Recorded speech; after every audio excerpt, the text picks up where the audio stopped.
भगवंताच्या मुखामध्ये राधेचं नाव होतं. कारण भक्त जर आपला कट्टर असेल, लक्षात ठेवा, भक्त जर आपला कट्टर असेल तर देवाला सुद्धा भक्ताला जवळ करावं लागतं. राधेच्या मुखामध्ये सतत भगवंताचं नाम होतं, म्हणून भगवंताच्या मुखामध्ये राधेचं नाव होतं. प्रसंग असा आहे, सत्यभामा आणि रुक्मिणी निवांत स्थळी बसलेल्या असताना सत्यभामा आणि रुक्मिणी मध्ये चर्चा चालू होती. सत्यभामा आणि रुक्मिणी दोघी भगवंताच्या दोन्ही पत्नी एकमेकीला म्हणत होत्या, का ग भगवंताच्या मुखामध्ये, आपण भगवंताच्या पत्नी आहेत, भगवंताच्या मुखामध्ये आपले नाव पाहिजे, पण भगवंताच्या मुखामध्ये काय आपल्या दोघीपैकी एकीचंही नाव येत नाही. नाव कुणाचं येतंय? कुणीतरी राधा आहे, माहित नाही त्यांना, कुणीतरी राधा आहे. त्या राधेचं नाव भगवंताच्या मुखात आहे. कोण आहे ही राधा? हिचा शोध घ्यायला पाहिजे, एकदा त्या राधेकडे जायला पाहिजे, तिच्याकडे बघायला पाहिजे. ती आपल्या देवाचा नाद सोडून देईल आणि देवाच्या मुखामध्ये जे तिचं नाव आहे तिला बोलल्याच्या नंतर ती देवाला सांगेल आणि देव पण त्यांच्या मुखातलं तिचं नाव बंद करतील. आता असंच असतं राजा हो, ज्याला कळल त्याला कळल. आपल्या मालकाच्या मुखामध्ये जर दुसऱ्या बाईचं नाव येत असेल तर आपल्याला किती राग येतो. तसं सत्यभामेला आणि रुक्मिणीला वाटलं आपल्याही मालकाच्या मुखामध्ये दुसऱ्याच कुणीतरी बाईचं नाव आहे. आपण यावरती विचार करायला पाहिजे. म्हणून सत्यभामा आणि रुक्मिणी भगवंताकडे गेल्या आणि भगवंताला विचारू लागल्या, स्वामी, असंच म्हणतात ना नवऱ्याला, काय म्हणता स्वामी? नाही, पिंट्याचा बाप. तुमच्याकडं काय म्हणतं मला माहिती नाही, पण आमच्याकडं, आमच्या शेजारच्या गावच्या आजी, मी सकाळ सकाळ त्यांच्याकडे गेले आणि गंमत अशी झाली, मी सकाळी 10 वाजता गेले, पण माझ्या अगोदर नेमकं आजीचं आणि बाबाचं कडाक्याचं भांडण झालेलं होतं. आजी बाबाचं कडाक्याचं भांडण झालं, बाबा तिथून निघून गेले आणि त्याच्या 10 मिनिटात मी तिथं हजर झाले. मी गेले काहीच बोलले नाही, एकच वाक्य बोलले, म्हटलं आजी बाबा कुठं गेले? आजीनं एवढं गोड स्वरात उत्तर दिलं ना मला. आजी म्हटली, तुमच्याकडे काय म्हणतात मला माहित नाही, पण आमच्याकडची आजी म्हटली, काय माहिती म्हातारं कुठं तार फाडलंय. तुमच्याकडं तुम्हालाच माहिती आहे, तुमच्याकडे ही पद्धत आहे का नवऱ्याला बोलताना? होय हो, आहे का? हाय होय कुणाला म्हणतात? कुणाला? आणि आदरानं ओ. तुमचे तुम्ही जाणून घ्या. सत्यभामा आणि रुक्मिणी भगवंताकडे गेल्या आणि भगवंताला म्हणू लागल्या, स्वामी, तुमच्या मुखामध्ये ज्या राधेचं नाव आहे ती राधा, आम्हाला तिला भेटायचंय. कुठे राहते तुमची राधा? त्यावेळेस भगवंताने सांगितलं, माझी राधा बरसाण्याला राहते, हो, आम्हाला तिला भेटायला जायचंय. भगवंत म्हटले, ठीक आहे, जा. सत्यभामा आणि रुक्मिणी राधेला भेटण्याकरता निघाल्या. विचार मनामध्ये एकच की कुठे आहे ती राधा? एकदा तिला जायचं, भेटायचं आणि तिला सांगायचं की आमच्या मालकाचं नाव तुझ्या मुखात नाही आलं पाहिजे आणि तुझंही नाव आमच्या मालकाच्या मुखात नाही आलं पाहिजे, एवढं तिला बजावून सांगायचं. सत्यभामा आणि रुक्मिणी राधेला भेटण्याकरता निघाल्या, पण भगवंताने आवाज दिला, तुम्ही राधेला भेटण्याकरता चाललात? हो. तुम्ही जर माझ्या राधेला भेटण्याकरता चाललेला असाल तर माझ्या राधेला प्रसाद म्हणून काहीतरी घेऊन जा. सत्यभामेनं विचार केला, रुक्मिणीनं, आपण तर राधेला भेटायला चाललोय, पण आता सोबत प्रसाद न्यायला सांगितलंय. प्रसाद न्यायचाय, पण काय प्रसाद न्यायचाय? दोघींनी विचार केलाय, प्रसाद असा न्यायचा की एकदाचा प्रसाद त्या राधेला खाऊ घातला की राधा मरून गेली पाहिजे, असा प्रसाद न्यायचा. मग प्रसाद न्यायचं ठरलं. उकळलेलं दूध, एकदम कडक कडक कडक कडक उकळलेलं दूध, ते उकळलेलं दूध एका खापराच्या ग्लास मध्ये भरलं आणि सत्यभामा आणि रुक्मिणी तो खापराचा ग्लास घेऊन राधेकडे बरसाण्याला गेल्या. बरसाण्याला राधेकडे गेले. पहिला सत्यभामा आणि रुक्मिणी पहिल्या दरवाजाला गेल्या, राधेच्या महालाजवळ गेल्या. पहिल्या दरवाजाला गेल्याच्या नंतर त्या ठिकाणी सुंदर दिसणाऱ्या, अतिशय सुंदर स्वरूपवान असणाऱ्या 2 दाशा राधेच्या महालाच्या पहिल्या दरवाजाला उभ्या होत्या. सत्यभामेनं आणि रुक्मिणीनं त्या दोघी दाशांना बघितलं. यांना असं वाटलं, एवढ्या स्वरूपवान आणि सुंदर ज्या दिसत आहे या दोन्ही पैकी एक राधा असायला पाहिजे दोघींच्या मनामध्ये. कारण देव ज्याचं नाव घेतंय ती दिसायला सुंदर असायला पाहिजे. मग दोघीपैकी एक राधा असायला पाहिजे. सत्यभामा आणि रुक्मिणी त्यांच्या समोर गेल्या आणि त्यांना जे हरी केला. त्या दाशांनी सांगितलं तुम्ही ज्यांना भेटण्याकरता आल्या त्या आम्ही नाही, त्या आतमध्ये. असं म्हटल्याच्या नंतर सत्यभामा आणि रुक्मिणी जेवढ्या हवेत गेल्या होत्या तेवढ्या पंचर झाल्या. त्यांनी विचार केलाय जिला भेटण्याकरता आलोय त्याच्या दाशाच एवढ्या सुंदर आहे तर ती किती सुंदर असेल आतमध्ये म्हणे. यांनी पहिला दरवाजा पार केला, दुसऱ्या दरवाजाला गेल्या. तिथं गेल्या तर तिथंही दोन दाशा होत्या. ज्या बाहेर दोन दाशा होत्या ना त्यांच्याही पेक्षा सुंदर दिसायला दुसऱ्या दरवाजाला दोन दाशा होत्या. यांना असं वाटलं की या दोघीपैकी एक असेल. ह्या आतमध्ये गेलेल्या होत्या दोघीपैकी एक असेल. पण त्या दोघींनी पण सांगितलं की तुम्ही ज्यांना भेटण्याकरता आल्यात त्या आम्ही नाही, त्या आतमध्ये. त्या त्यांच्याही पेक्षा सुंदर होत्या. मग ह्या पूर्णच पंचर झाल्या तिथं की राधा फारच सुंदर दिसायला असायला पाहिजे. आतमध्ये गेल्या, राधेच्या महालात गेल्या. आणि राधेच्या महालात गेल्याच्या नंतर राधा काय आपल्यासारखी मेकअप करून बसलेली नव्हती महाराज. राधा दिसायला सुंदर होती पण राधा मेकअप करून बसलेली नव्हती. एक लाकडी मंच पडलेला आहे आणि त्या लाकडी मंचावरती राधा पडलेली आहे. राधेचे केस विस्कटलेले, अंगावरचे कपडेही विस्कटलेले आणि राधेच्या मुखामध्ये भगवंताचं नाम आहे. भगवंताचं नाम राधेच्या मुखामध्ये. श्री कृष्ण गोविंद हरे मुरारी ए नाथ नारायण वासुदेवा. श्री कृष्ण गोविंद हरे मुरारी ए नाथ नारायण वासुदेवा. राधेच्या मुखामध्ये भगवंताचं नाम. या दोघींनी गेल्या गेल्या बघितलं आणि राधेला आवाज दिला, ए राधा. राधेचं एक नाही दोन नाही भगवंताचं भजन चालू आहे. राधेला सांगितलं आम्ही भगवंताच्या पत्नी तुला भेटण्याकरता आलोय. एक नाही दोन नाही भगवंताचं भजन चालू आहे. आम्हाला भगवंताने तुला भेटण्याकरता पाठवलं. एक नाही दोन नाही राधेचं भजन चालू आहे. शेवटी या वैतागून म्हटल्या आपण राधेला उकळतं दूध प्यायला घेऊन आलेलो आहे. उकळतं दूध हे गरम असलेलं कडक असलेलं दूध आपण राधेला पिण्याकरता घेऊन आलेलो आहे. राधा हे दूध पिल, पिल्याच्या नंतर तिच्या आतड्या कातड्यांवरून जाईल आणि गरम असलेलं दूध तिच्या आतड्या कातड्यांवरून गेल्याच्या नंतर तिच्या आतडे कातडे जळून जातील आणि एकदाची ती मरून जाईल. असा सत्यभामेचा आणि रुक्मिणीचा विचार. मग त्यांनी विचार केला की आपण जर हे दूध असंच ठेवलं नाही राधेशी गप्पा मारत बसलो तर दूध गार पडण्याची दाट शक्यता आहे. मग एक काम करू, राधेला आवाज दिला आणि राधेला सांगितलंय राधा अगं भगवंताने तुझ्यासाठी दूध पाठवलंय, प्रसाद पाठवलाय.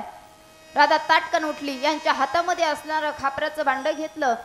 ते खापराचं भांड तोंडाला लावलं आणि गडगड गडगड गडगड ते कडक उकळतं असणारं दूध त्या राधेनं पिऊन घेतलं. राधेनं दूध पिऊन घेतलं. या दोघी जणी माघारी निघून आल्या. राधेचं पुन्हा भजन चालू झालं. या दोघी जणी सत्यभामा आणि रुक्मिणी आपल्या महालात आल्या. संध्याकाळची वेळ झाली. भगवंताचं भोजन झालंय. भगवंताचं भोजन झाल्याच्या नंतर भगवंत विश्रांतीला गेले. जुन्या काळामध्ये मालक विश्रांतीला गेल्याच्या नंतर मालकीनबाईनं मालकाचे हातपाय दाबायचे असतात. ही जुन्या काळात प्रथा होती बर का. मालकाचं संध्याकाळी जेवण झाल्याच्या नंतर मालक जर विश्रांतीला गेले तर मालकीनबाईनं म्हणजे त्या बाबाच्या बायकोनं नवरा आराम करायला गेल्याच्या नंतर नवऱ्याचे जाऊन हातपाय दाबायचे असतात. असतात की नसतात?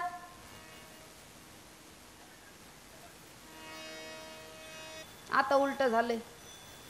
बिचारा बाबा किती थकून बागून येऊ काही घेणं नाही. ते दिवसभर उन्हात काम केलेलं असू, प्रवास केलेला असू, गाख्या गावाचं टेन्शन असू, काही काम झालेलं असू काही नसू, बाबा फुल टेन्शन मध्ये असू. आपण दिवसभर घरामध्ये 3 टाइम भाकरी हानितो आणि संध्याकाळी नवरा आला की ये bye bye bye bye bye bye लय डोकं दुखायला लागलंय, दाबी तकाव थोडं. अवघड असतं. म्हणजे जुन्या काळातली प्रथा आता आपण बदलून टाकली. ती आता लोप पावत चालली. असो मालकाचे हातपाय दाबायला जायची प्रथा त्या काळात होती. आजही ती आहे पण आपण उलटी केली. असो सत्यभामा आणि रुक्मिणी भगवंत आरामा करता गेले. सत्यभामा आणि रुक्मिणी दोघी जणी भगवंताचे पाय दाबण्याकरता गेल्या आणि भगवंताचे पाय दाबून झाले. हातावरती तेल घेतलंय. भगवंताच्या तळ पायाला तेल लावणार. तर भगवंताच्या तळपायाला तेल लावण्याच्या अगोदर यांच्या हाताला भगवंताचा पाय नाही तर पायाला आलेला फोड लागला. भगवंताच्या पायाला आलेला फोड सत्यभामेच्या आणि रुक्मिणीच्या हाताला लागला. मग सत्यभामा भगवंताला म्हणती, स्वामी उन्हात जाताना कमीत कमी पादत्राणे तरी घालून जायचे ना, पायाला फोड आले नसते. त्यावेळेस भगवंताने सत्यभामेला रुक्मिणीला विचारलं, का ग खरं सांगा, तुम्हाला पायाला फोड आलेले दिसतात, याचं कारण सांगू? सांगा ना म्हणे. मला खरं सांगा, तुम्ही आज कुठे गेल्या होत्या? राधेला भेटण्याकरता. राधेला भेटण्याकरता गेल्या होत्या? हो. राधेला भेटण्याकरता गेल्या होत्या, तर राधेला तुम्ही काय घेऊन गेल्या होत्या? नवऱ्यासोबत कधीच खोटं बोलायचं नाही. दूध घेऊन गेलो होतो. घेऊन गेल्या? हो. दूध जे नेलं ते दूध कसं होतं ग? भगवंताने दोन्ही पत्न्यांना विचारलं, दूध कसं होतं? खोटं बोलायचं नाही. त्या कारणास्तव दोन्ही पत्न्यांनी सांगितलं, स्वामी जे दूध आम्ही राधेला पिण्याकरता नेलंय ना, ते एकदम कडक आणि उकळलेलं दूध होतं. नवऱ्यासोबत कधीही खोटं बोलायचं नाही. आपण एवढ्या खोट्या येतं, नवऱ्याचे 10-10, 20-20, 50-50, 100-100 रुपये गपचूप लपून ठेवतो, माहेरी जातो, त्याच पैशाची साडी घेतो आणि नवऱ्याकडे आल्याच्या नंतर म्हणतो माझ्या भावानं घेतली. वय चोट्टे हो, खरं आहे ना? हा म्हणून राहिलं तर विठाल विठाल.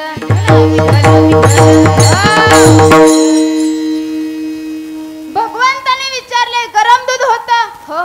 मग ऐका, तुम्हाला फोड आलेत कशाने विचारायचंय ना, तर तुम्ही त्या राधेला गरम दूध पाजलंय. पण ऐका, त्या राधेच्या हृदयामध्ये माझे चरण तिने धरलेले आहेत, तिच्या हृदयामध्ये माझे चरण आहेत.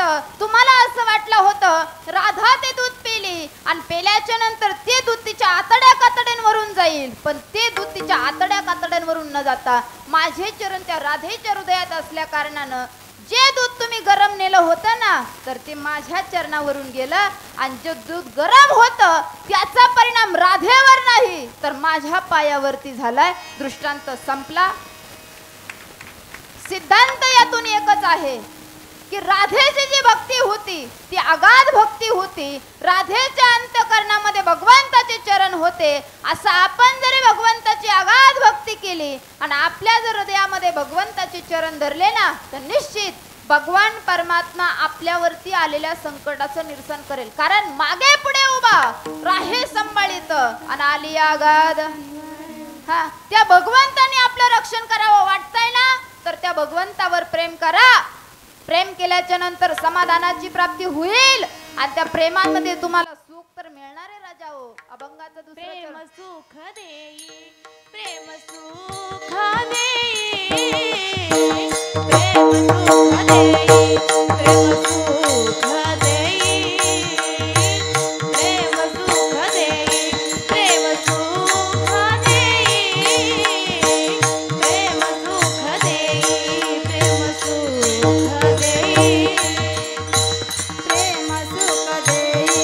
प्रेम सुख देई, प्रेम सुख देई, प्रेम सुख देई, प्रेम सुख देई, प्रेम सुख देई, प्रेम सुख देई, प्रेम सुख देई, प्रेमा बिना नाही समाधान, प्रेम बिना नाही समाधान, प्रेमा बिना नाही समाधान,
प्रेम सुख देई प्रेमाविना नाही समाधान. प्रेम सुख देई पण कोणतं तर भगवंताविषयी अंतकरणामध्ये असणारं प्रेम ते सुख देई. पण आपल्याकडे वेगळ्याच प्रेमाच्या प्रथा पडल्या, एवढ्या भयानक प्रथा पडल्या की विचारता सोय नाही. आपण प्रेम करतो राजा हो, कुणावरती करावं हेच आपल्याला कळत नाही. विशेष गंमत अशी आहे, आपण काय खातो आपल्याला कळत, आपण काय पितो हे पण आपल्याला कळत, आपण काय करतो हे पण आपल्याला कळत नाही. आपल्याला कळत नाही हे कळत नाही, तरी कळलं तरी लय बरं झालं. आपल्याला कळत नाही हे कळलं तरी लय बरं झालं. कळलं का आता, का अजूनही नाही कळलं?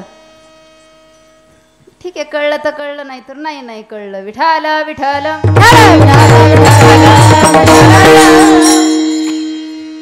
प्रेम करायचंय भगवंतावरती करा, प्रेम करायचंय देशावरती करा.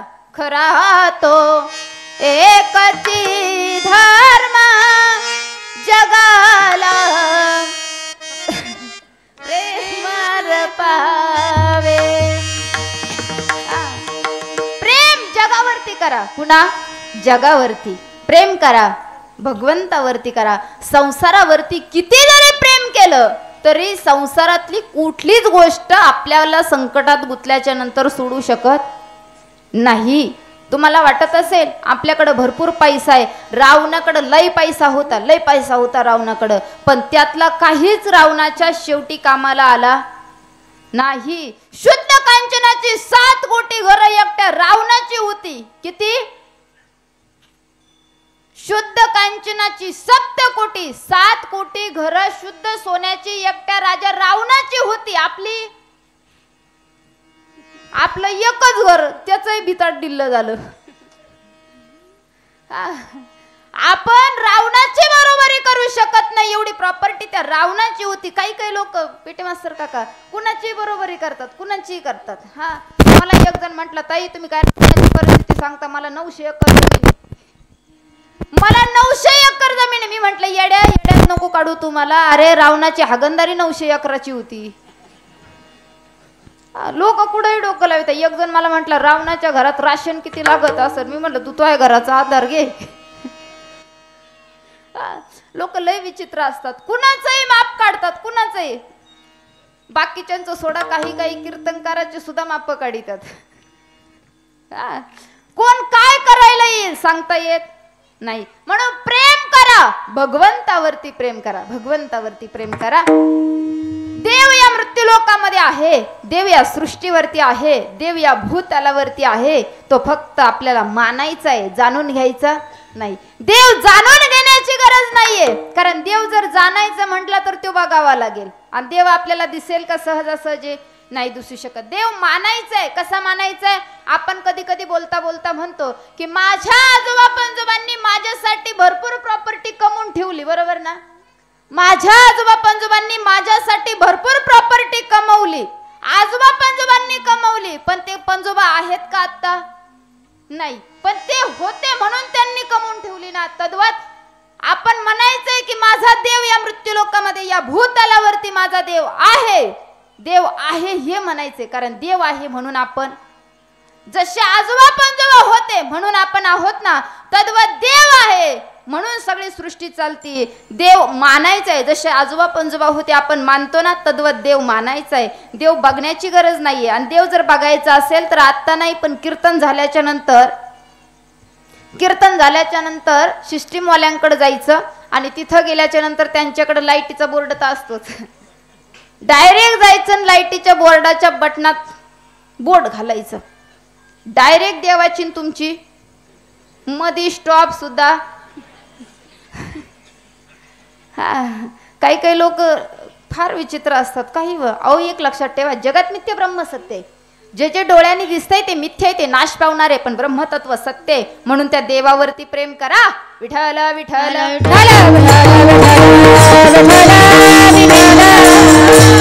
आपण प्रेम करतो, प्रतिज्ञा करतो, पण काय करतो कळत नाही. असंच एक जण होता. आता उदाहरण तुम्हाला सांगते. छोटस बाळ असतं, ते 5 वर्षाचं होईपर्यंत ते घरामध्ये खेळतं आणि घरामध्ये खेळत असताना त्याला त्याचा घरातला परिवार प्रिय असतो की नसतो? त्याला त्याच्या घरातला परिवार प्रिय असतो. तेव्हा त्या छोट्याशा 5 वर्षाच्या बाळाची प्रतिज्ञा असते, माझा घर माझा देश आहे, माझे घरातील लेकरं माझे बांधव आहेत आणि माझ्या आईवर माझं. ही कुणाची प्रतिज्ञा आहे? छोट्या 5 वर्षाच्या बाळाची. पण तेच बाळ शाळेत पहिलीत गेलं की त्याची प्रतिज्ञा बदलती. भारत माझा देश आहे, सारे भारतीय माझे बांधव आहेत आणि माझ्या देशावर माझे. थोडा पुढा गेला, 10वी झाली, 12वी झाली, नोकरीला लागला आणि लग्न झालं. लग्न झाल्याच्या नंतर बायको घरात आली आणि बायको घरात आल्याच्या नंतर त्याची पुन्हा प्रतिज्ञा बदलली. मग त्याची प्रतिज्ञा बदलते. ती प्रतिज्ञा अशी होते, सासूरवाडी माझा देश आहे, सासूरवाडीतील सगळे सोयरे पाहुणे माझे मेवणे आहेत आणि माझ्या बायकोवर माझे.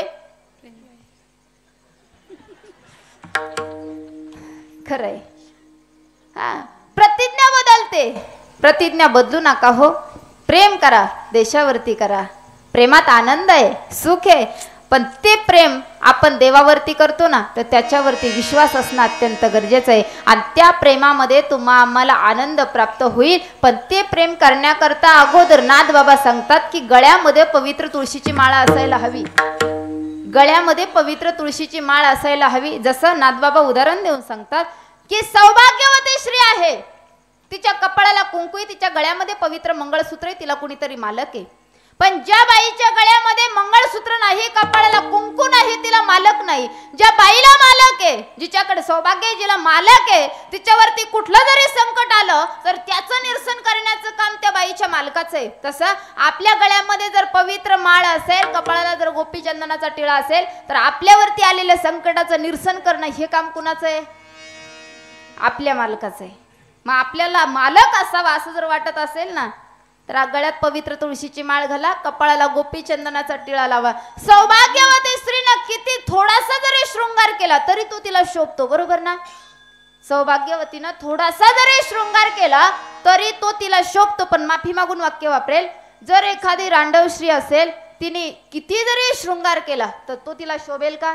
नाही. तद्वत नाथबाबा म्हणतात, ज्याच्या गळ्यात माळ आहे तो माझ्यासाठी सौभाग्याचं लक्षण आहे, ज्याच्या गळ्यात माळ नाही तो माझ्यासाठी रांडव असल्यासारखं आहे. मग त्याच्या गळ्यामध्ये तुम्ही 5 तोळ्याचं लॉकेट जरी घातलं तरी त्याला भक्तीतलं प्रेम कळणार नाही. भक्तीतलं प्रेम जर जाणून घ्यायचं असेल तर त्याला गळ्यामध्ये पवित्र तुळशीची माळ घालावी लागेल, कपाळाला गोपी चंदनाचा टिळा लावा लागेल. हेच महाराज अभंगाच्या 3ऱ्या चरणात सांगतात. रांडविने जीवे शृंगार पैकेला, रांडविने जीवे शृंगार पैकेला,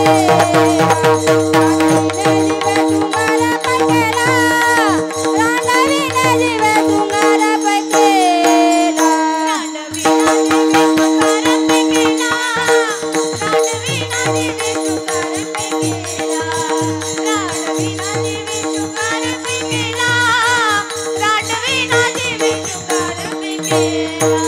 प्रेमाविना झाला नारी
वस्त्रांडविन जेवी शृंगार पै केला, प्रेमाविन झाला ज्ञानी कैसा. त्याच्या गळ्यामध्ये तुम्ही 5 तोळ्याचं लॉकेट घाला, ते त्याला शोभत नाही. त्यांना किती शृंगार करू द्या, पण त्याला भक्तीतलं प्रेम कळणार नाही. ते जर जाणून घ्यायचं असेल तर गळ्यात पवित्र तुळशीची माळ घालावी लागेल. आणि पवित्र तुळशीची माळ घातल्याच्या नंतर आपल्याला सर्व भक्तीच्या प्रेमाचा अनुभव पाहायला मिळेल. त्याच्यातला जर आपल्याला अनुभव कळला तर त्याच्यातली गुढी